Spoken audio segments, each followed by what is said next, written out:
माझे family doctor आहेत, doctor Yadav म्हणून, मराठी यादव. हा,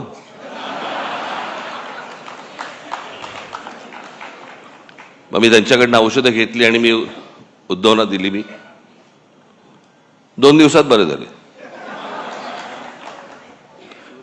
मी औषध घेतोय त्यांच्याकडनं 6 दिवस झाले, अजून काही नाही. मी परवा दिवशी यांना फोन केला, म्हटलं माझ्या डॉक्टरने पक्ष बदलला की काय.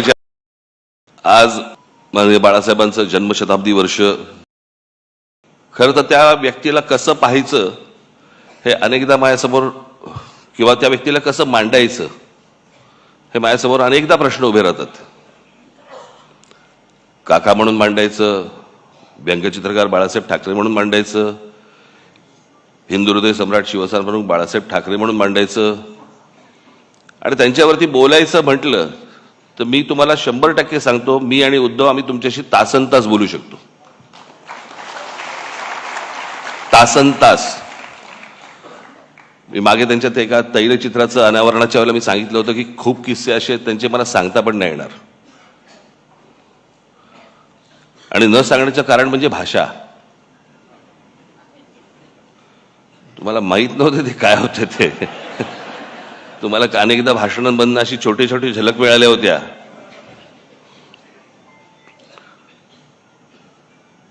बट मी आजच ती गोष्ट माझ्या लेखामध्ये मी नमूद केलेली आहे की लहानपणापासून आम्ही अनेक गोष्टी पाहिल्या म्हणजे त्यांना पाहत आलो. बाहेर एवढं वादळ चालू असायचं, काय कुठे काही दंगली असायच्या, कुठे काही बाबा राडे असायचे, कुठे काही आंदोलनं असायची, कुठे काय काय कधी जेल, कधी काय कोणावरती काय कधी संकट येईल, सगळं बाहेर सगळं वातावरण चालू असताना हा माणूस ज्या वेळेला व्यंगचित्र काढायला बसायचा, त्या व्यंगचित्रामध्ये मला आजपर्यंत मी इतक्या गोष्टी पाहिल्या त्यांच्या इतक्या बारकाईने, मला कधी कुठचं मारकाम नाही दिसलं की बाहेर इतका गोंधळ सुरू आहे, आता काहीतरी झटपट आटपा काहीतरी वेगळी चित्र काढा आणि द्या प्रिंटिंगला. कधीच नाही. मला असं वाटतं की कित्येकदा मी विचार करतो, पण ते अशक्य आहे ती गोष्ट. ती जी समाधी लागणं ज्याला म्हणतो ना आपण, मला असं वाटतं अनेकदा लोकांना असं वाटत असेल त्यावेळेला, अरे एवढं सगळं बाहेर चालू आणि हा माणूस काय व्यंगचित्र काय करतोय. ती व्यंगचित्र नव्हती नुसती, ती त्या माणसाची समाधी होती. त्या समाधीत तल्लीन होणं ज्याला म्हणतो ना आपण, आणि त्या एकाग्रतेतनं त्या सगळ्या गोष्टी करणं. कुठेही पेन्सिल नाही हल्ली, का ब्रश नाही हल्ला, का कुठे बाबा त्याच्यातला विनोद नाही हल्ला. म्हणजे बाहेर एवढं सगळं वातावरण असताना त्या व्यंगचित्रातला विनोदही नाही कधी हल्ला. मी मागे एकदा एका शीर्षकाबद्दल बोललो होतो. एक तेंडुलकरांचं एक पुस्तक आहे, त्या पुस्तकाचं शीर्षक आहे, फार छान शीर्षक आहे, की हे सारं येतं कुठून. ज्या वेळेला मी बाळासाहेब म्हणून ज्यावेळेला मी विचार करायला लागतो, त्यावेळेला या अनेक गोष्टी ज्यावेळेला डोळ्यासमोरून जातात, खरंच प्रश्न पडतो की हे येतं कुठून, आलं कुठून. आणि म्हणून तो या देशामधल्या सगळ्या राजकारण्यांपेक्षा जो वेगळा माणूस होता, त्याचं कारणच ते होतं.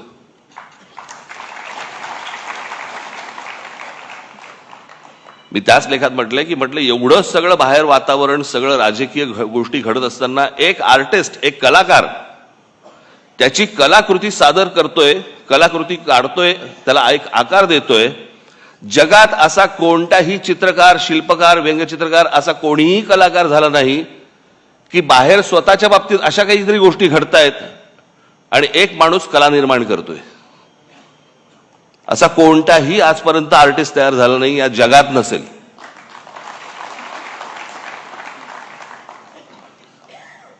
त्यांचे तर्क असायचे. मला तर आजची ही परिस्थिती पाहिली, राजकारणाची परिस्थिती पाहिली. मला आज मी त्या दिवशी माझ्या भाषणामध्ये मी म्हटलं की आज इथे बाळासाहेब असायला पाहिजे होते.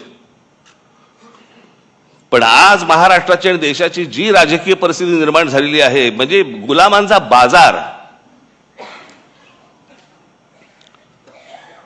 आणि हे सगळं महाराष्ट्रामधलं सगळं चित्र पाहिल्यानंतर, कुठेही जा तुम्ही, हे सगळं चित्र पाहिल्यानंतर आज मला असं वाटतंय बाळासाहेब नाही आहेत ते बरं आहे.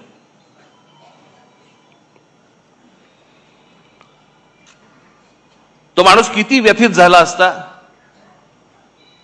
त्या माणसाला काय त्रास झाला असता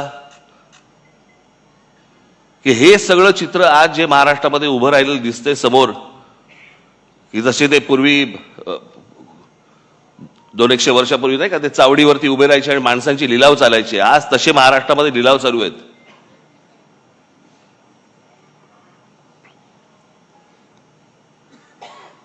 आज अनेक ठिकाणी तुमच्या बाहेरच्या सगळ्या जिल्ह्यांमध्ये, कल्याण डोंबिवली असेल, इतर ठिकाणी माझं उद्धव ठाकरे आणि माझं संजय राऊतांची बोलणं झालं. शिसारी आली, शिसारी.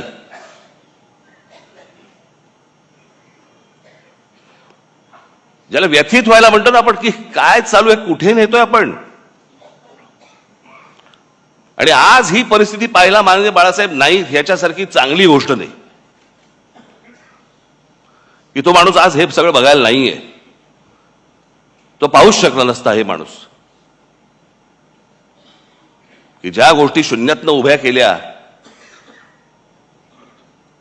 आज तुम्ही बाहेरच्याही, तुम्ही बाकीच्या पक्षांमध्ये बघा, अनेक लोक तुम्हाला दिसतील की जे बाळासाहेबांनीच निर्माण केले होते.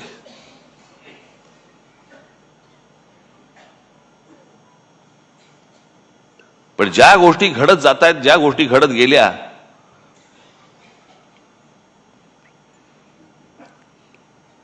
मी ज्यावेळेला बाहेर पडलो त्याच्या वेदना वेगळ्या होत्या. माझ्यासाठी पक्ष सोडणं नव्हतं, माझ्यासाठी घर सोडणं होतं.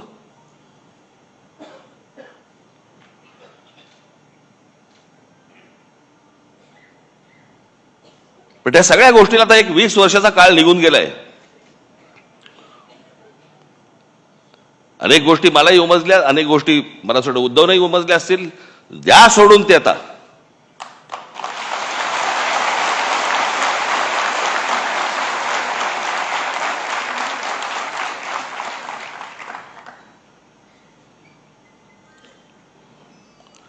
काय सकाळी गेल्यावरती साफ झालेली बरी असते, चला कुठे आयुष्यभर गुंतत बसायचं.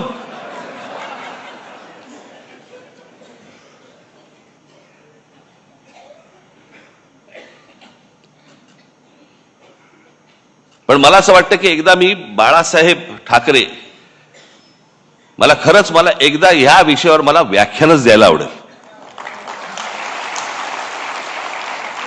आणि त्या माणसाचे सगळे पैलू मला तुमच्या समोर एकदा मांडायचे. म्हणजे ती जी आपण हत्तीची गोष्ट बोलतो ना, कोणाला शेपूट अशी वाटते, कोणाला कान अशी वाटतात, कोणाला सोंड अशी वाटते. बाळासाहेब ठाकरे तशी व्यक्ती होती. प्रत्येकाला वाटलं की हा माणूस असा आहे, प्रत्येकाला वाटलं हा असा आहे, असा आहे. तो माणूस कसा होता हे जगाला कळलंच नाही. आम्ही घरातले असून आम्हाला नाही कळलं, तुम्हाला कुठून कळणार.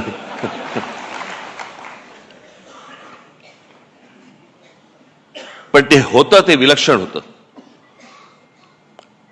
आज मी सामनामध्ये मी तर लेख लिहिलाच आहे, पण मी आज सकाळी माझं एक ट्विट केले. काही जणांनी ऐकलं असेल, काही जणांनी वाचलं असेल, काही जणांनी नसेल वाचलं. मला असं वाटतं की माझ्या बोलण्याची बोलणं थांबवायच्या अगोदर मी लिहिलेलं ते जे ट्विट आहे ती मी एकदा तुमच्यासमोर फक्त मला वाचून दाखव. स्वर्गीय बाळासाहेबांची आज 100वी जयंती. इतिहासात जन्मशताब्दी वर्ष अनेकांची साजरी झाली आहेत आणि होतील देखील. पण एखादी व्यक्ती हयात नसताना देखील ती लोकांच्या स्मृतीत राहावी आणि त्या व्यक्तीने आज देखील एखाद्या प्रांताच्या राजकारणाला आणि समाजकारणाला आकार देत राहावं, हे दुर्मिळ. हे फक्त बहुधा बाळासाहेबांच्या बाबतीत घडू शकतं. आणि म्हणूनच बाळासाहेब 100 वर्षांनीच काय, पण त्यांच्या द्विशतकी जन्मवर्षात देखील लोकांच्या स्मरणात राहतील याची मला पूर्ण खात्री आहे. फक्त तेव्हा मात्र बाळासाहेबांचं स्मरण करणारा मराठी माणूस हा दुभंगलेला, खचलेला, पिचलेला आणि अन्याय मुकाट्याने सहन करणारा नसावा. आज निष्ठा सहज विकल्या जातात, तत्व सहज फेकून दिली जातात आणि राजकारण हे पूर्ण व्यवहारी झालं आहे. आज राजकारणातलं हे यश, हे कुठले मुद्दे ऐरणीवर आणले, प्रांतिक भाषिक अस्मिता किती धगधगत ठेवली, यापेक्षा निवडणुकीच्या राजकारणात किती यश मिळालं आणि त्यासाठी काय क्लुप्त्या वापराव्या लागल्या आणि मोजलं जातं यावरच मोजलं जातं. बाळासाहेबांच्या काळात या असल्या अपेक्षांच्या फुटपट्ट्या नव्हत्या आणि असत्या तरी त्यांनी त्या झुगारून दिल्या असत्या. त्यांना स्वतःला सत्तेचं अप्रूप नव्हतं, पण सामान्य कार्यकर्त्याला सत्तेच्या पदावरती बसवण्याचं समाधान मात्र त्यांना मिळालं. सत्ता येते जाते, आजचे सत्ताधीश उद्या एखाद्या नामफलकापुरते राहतात, पण काही पिढ्या झपाटून टाकतील असा प्रभाव फार थोडे लोक टाकून जातात. हा प्रभाव हीच बाळासाहेबांची शक्ती राहिली, हाच त्यांचा वारसा राहिला. बाळासाहेब दूरदर्शी होते.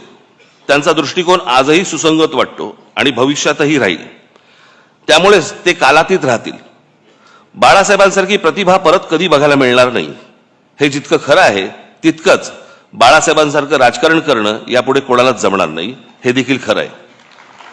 पण त्यांच्या प्रतिमेला कुठेही धक्का लागणार नाही आणि त्यांनी मराठी भाषेसाठी, मराठी माणसांसाठी उभारलेला लढा हा मात्र धगधगत राहील हे पाहणं बाळासाहेबांच्या पुढच्या पिढ्यांच्या हातात आहे आणि ते आम्ही नेटाने करू, हा आमचा मराठी माणसाला शब्द आहे. राजकारणात कधीतरी बाळासाहेबांना पण लवचिक भूमिका घ्यावी लागली, म्हणून त्यांचं मराठी माणसावरचं प्रेम तसूभरही कमी झालं नाही, उलट ते अधिक दृढ होत गेलं. हे संस्कार आमच्यावर आहेत. मी एक शब्द आज पुन्हा देतो की आर पार बदललेल्या राजकारणात कधीतरी थोडी लवचिक भूमिका घेतली तरी ती माझ्या व्यक्तिगत फायद्यासाठी आणि स्वार्थासाठी कधीच नसेल. बाळासाहेबांचं मराठी भाषेवरती, मराठी प्रांतावरती आणि मराठी माणसावरती असलेलं जाज्वल्य प्रेम पाहून जी हजारो लाखो लोक त्यांच्यासोबत येत गेली त्यातला मी पण एक आहे. त्यामुळे बाळासाहेब आणि मराठी या दोन शब्दांवरती माझी आणि माझ्या महाराष्ट्र सैनिकांची श्रद्धा, प्रेम तसूभरही कमी होणार नाही. स्वर्गीय बाळासाहेबांना श्रद्धांजली.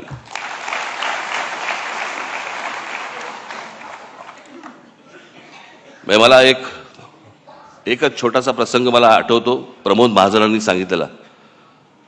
मला असं वाटतं उद्धवना पण तो माहिती निश्चित असणारच.